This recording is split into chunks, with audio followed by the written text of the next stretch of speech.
नमस्कार छात्राध्यापकों।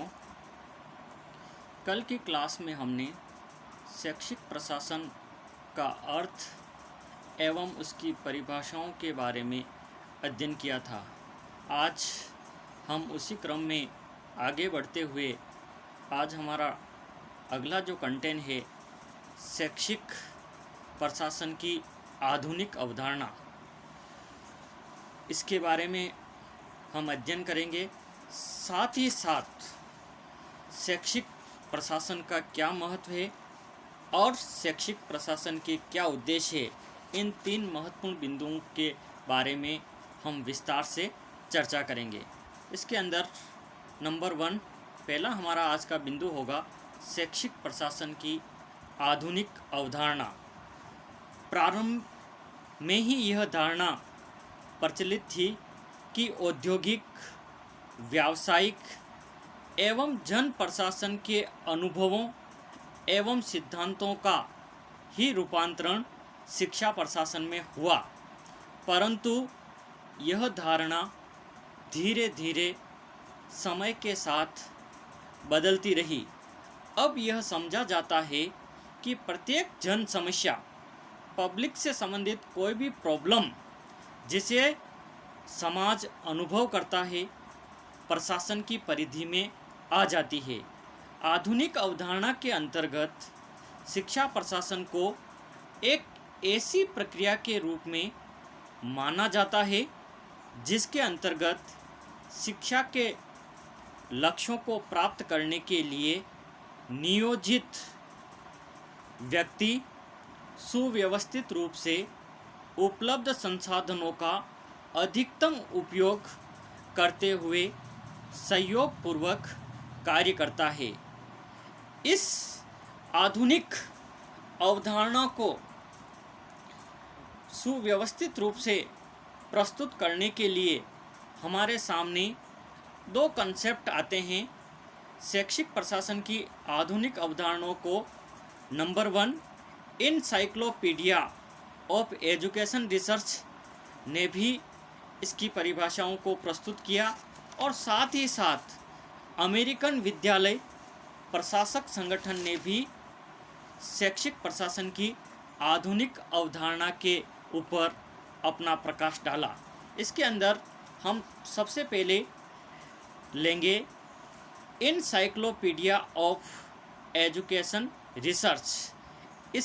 इसके अनुसार शैक्षिक प्रशासन किस प्रकार का होना चाहिए, इसके ऊपर इन्होंने अपना प्रकाश डाला है। इनसाइक्लोपीडिया ऑफ एजुकेशन रिसर्च के अनुसार शैक्षिक प्रशासन को इस प्रकार से स्पष्ट किया गया है। शिक्षा प्रशासन वह प्रक्रिया है जिसमें कार्यरत लोगों के प्रयासों को इस प्रकार समन्वित किया जाता है जिससे मानवीय गुणों का प्रभावशाली ढंग से विकास हो सके। यह प्रक्रिया केवल बालकों एवं नवयुवकों के विकास तक ही सीमित नहीं है, वरन इसके अंतर्गत प्रौढ़ कार्यकर्ताओं के विकास को भी महत्व दिया गया है। यानी कि इनसाइक्लोपीडिया हमें ये बताता है कि शैक्षिक प्रशासन के द्वारा मानवीय संसाधनों को इस प्रकार से सुव्यवस्थित किया जाता है जिससे मानवीय गुणों का अधिक से अधिक विकास हो सके। और ये मानवीय गुण न केवल बालकों में बल्कि इसका विकास प्रौढ़ कार्यकर्ताओं में भी किया जाता है। दूसरी अवधारणा अमेरिकन विद्यालय प्रशासन संगठन ने प्रस्तुत की। उनके अनुसार प्रशासन को इस प्रकार से परिभाषित किया गया है। यह एक ऐसी समग्र प्रक्रिया है जिसके अंतर्गत उपलब्ध मानवीय एवं भौतिक साधनों का उपयोग संगठन के उद्देश्यों को प्रभावशाली ढंग से प्रस्तुत करने के लिए किया जाता है। यानी कि अमेरिकन विद्यालय प्रशासन संगठन हमें ये बताता है कि विद्यालय के अंदर, आपको मैंने पहले भी बताया, मुख्य रूप से 2 प्रकार के संसाधन होते हैं। नंबर 1 मानवीय संसाधन, जिसके अंदर प्राचार्य, प्रबंध कार्यकारिणी, स्टाफ, कार्यालय, चतुर्श्रेणी कर्मचारी समस्त होते हैं। साथ ही साथ भौतिक संसाधन, जिसके अंतर्गत विद्यालय भवन, क्लासरूम, प्रयोगशालाएं, अन्य जो संसाधन है वो भौतिक संसाधनों के अंतर्गत आते हैं। इसमें अमेरिकन विद्यालय कहता है कि दोनों का सुव्यवस्थित रूप से समन्वय स्थापित करना, ताकि शिक्षा की व्यवस्था सुव्यवस्थित रूप से चले और बालकों को अधिक से अधिक उसका लाभ मिल सके। शैक्षिक प्रशासन की आधुनिक अवधारणाओं को समझने के बाद हम इसका दूसरा बिंदु लेंगे, शैक्षिक प्रशासन का महत्व। आखिर शैक्षिक प्रशासन का हमारे जीवन में क्या महत्व है, इसके बारे में हम चर्चा करेंगे। इसमें शैक्षिक प्रशासन के महत्व को इस प्रकार से बताया गया है, इसको हम 1 बाय 1 अध्ययन करेंगे। शैक्षिक प्रशासन का प्रथम महत्व है, यानी कि नंबर 1, शैक्षिक प्रशासन द्वारा विद्यालय कार्यशैली यानी कि विद्यालय की पद्धति में सुधार लाया जाता है। साथ ही साथ यह विभिन्न प्रकार की विद्यालय संबंधी गतिविधियों को संपन्न करने में भी सहायक होता है। यानी कि शैक्षिक प्रशासन के द्वारा विद्यालय की कार्यशैली में, क्योंकि सिस्टम के अभाव में आप और हम जानते हैं कि कोई भी कार्य सुव्यवस्थित रूप से नहीं होता है, तो बिना शैक्षिक प्रशासन के विद्यालय की कार्यशैली में भी सुधार नहीं आएगा। नंबर 2, शैक्षिक प्रशासन द्वारा शिक्षा के आय एवं व्यय संबंधी कार्यों में सहायता प्रदान की जाती है तथा समुचित धन की व्यवस्था भी करवाई जाती है। नंबर 3, नेतृत्व में ही उत्तम शिक्षा निहित होती है और उत्तम नेतृत्व शैक्षिक प्रशासन पर निर्भर करता है, अर्थात नेतृत्व के निर्माण में भी प्रशासन का बड़ा महत्व है। आप और हम जानते हैं कि कोई भी शैक्षिक संस्था बिना नेतृत्व के सुव्यवस्थित रूप से संचालित नहीं हो सकती। इसलिए शैक्षिक प्रशासन में नेतृत्व का भी बहुत ही अधिक महत्वपूर्ण स्थान है। अच्छा नेतृत्व यदि संस्था का होगा तो निश्चित रूप से वह संस्था दिन प्रतिदिन निरंतर प्रगति करती जाएगी और उस संस्था के अंदर जो बालक और बालिकाएं अध्ययन कर रहे हैं उनका भी सर्वांगीण विकास होगा। नंबर 4, चौथा महत्व है शिक्षा प्रक्रिया में अधिकतम उपलब्धि प्राप्त करने में उत्तम एवं सार्थक शैक्षिक प्रशासन का बड़ा महत्व होता है। शैक्षिक प्रशासन द्वारा ही शैक्षिक उपलब्धियों की भूमिका तैयार की जाती है।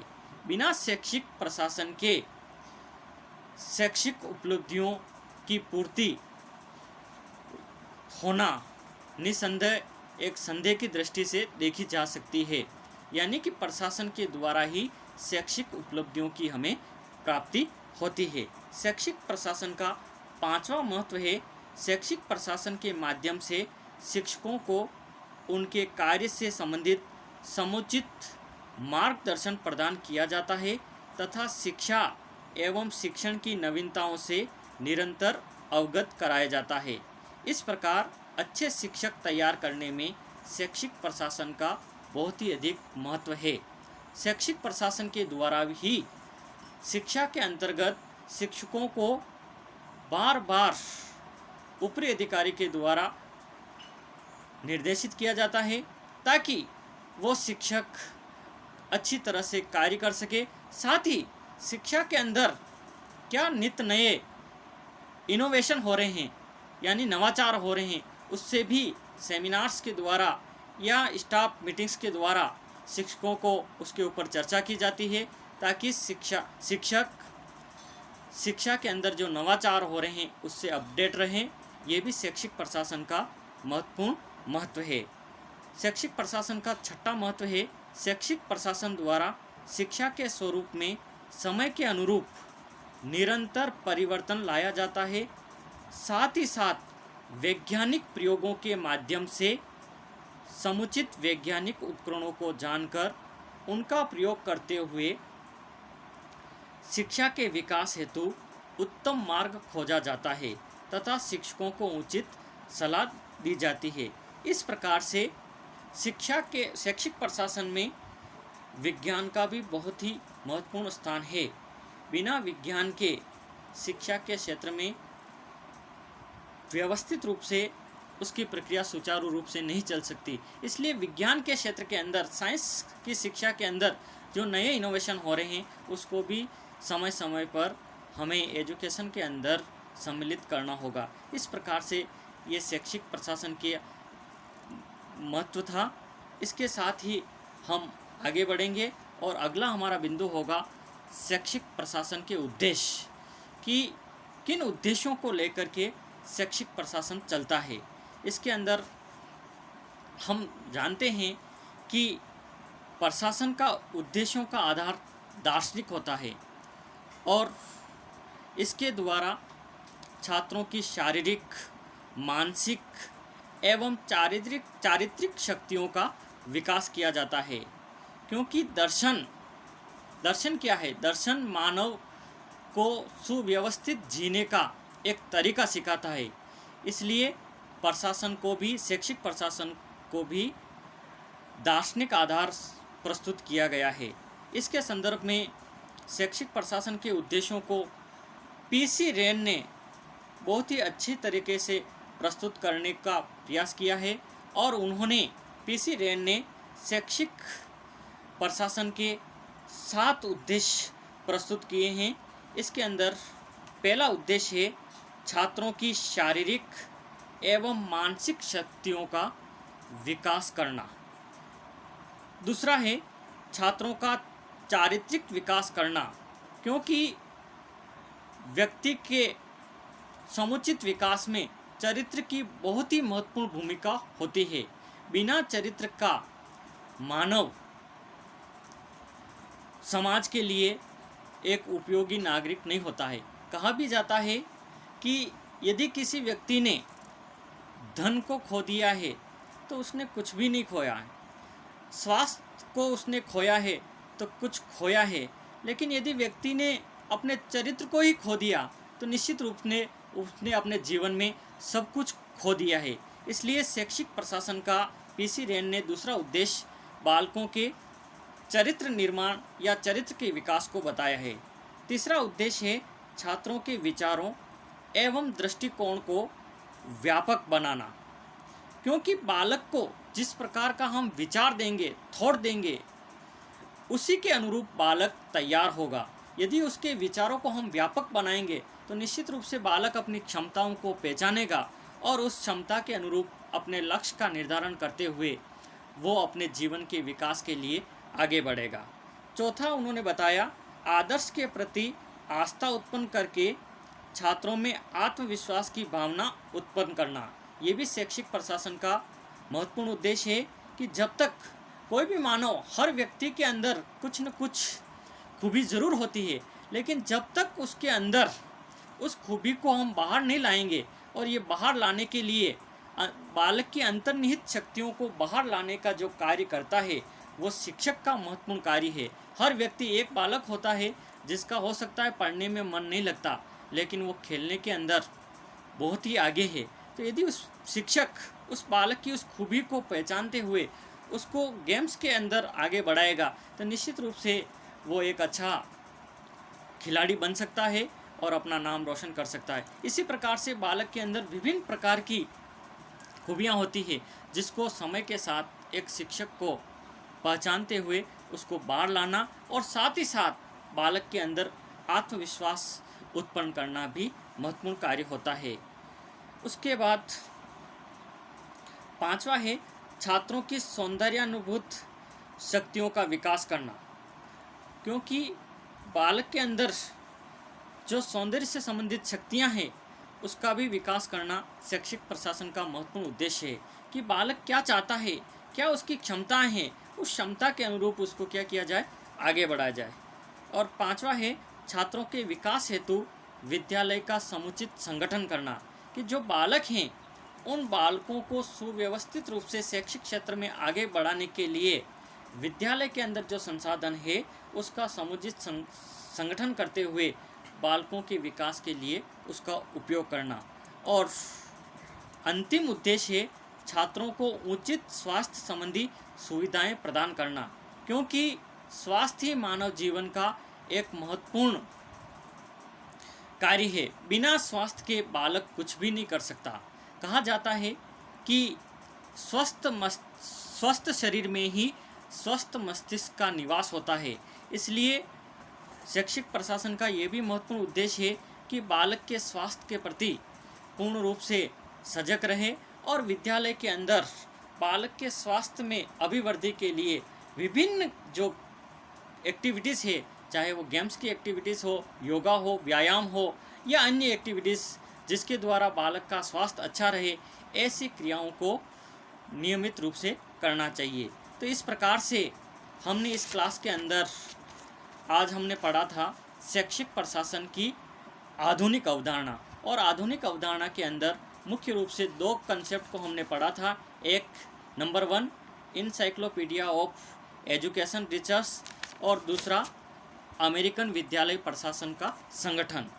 उसके बाद हमने पढ़ा था शैक्षिक प्रशासन का महत्व, और तीसरा कंटेंट हमने पढ़ा था शैक्षिक प्रशासन के उद्देश्य।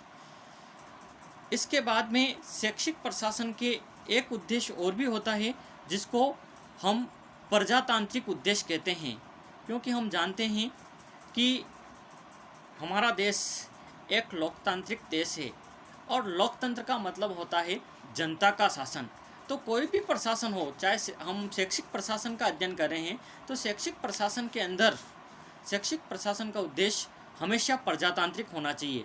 और प्रजातांत्रिक से हमारा तात्पर्य है कि समस्त व्यक्तियों का उसके अंदर अपनी व्यक्तियों की क्षमता के अनुरूप, उनकी रुचियों के अनुरूप, उनकी कार्यकुशलता के अनुरूप उनका समुचित रूप से उपयोग लेने से है। इसके अंदर शैक्षिक प्रशासन के जो प्रजातांत्रिक उद्देश्य है उसको भी 1 by 1 हम अध्ययन करते हैं। इसमें पहला है छात्रों में प्रजातांत्रिक मूल्यों एवं गुणों के प्रति आस्था उत्पन्न करना, क्योंकि वर्तमान समय में हम देखते हैं कि प्रजातंत्र के मूल्यों के अंदर कुछ कमियां आई है। तो निश्चित रूप से देश के प्रजातंत्र को स्वस्थ एवं जैसा वो सुदृढ़ है बनाए रखने के लिए निश्चित रूप से बालकों के अंदर प्रजातांत्रिक मूल्य एवं गुणों के प्रति आस्था उत्पन्न करना होना चाहिए। दूसरा उद्देश्य है छात्रों में आत्मविश्वास संबंधी गुणों का विकास करना। तीसरा है छात्रों के लिए उचित सामाजिक तथा भौतिक वातावरण का निर्माण करना। चौथा है कार्यकर्ताओं को स्वतंत्र रूप से कार्य करने के लिए प्रोत्साहित करना। जो भी कार्यकर्ताएं हैं विद्यालय के अंदर, उनको स्वतंत्र रूप से उनकी रुचि के अनुसार कार्य करने के लिए हमें प्रोत्साहित करना चाहिए।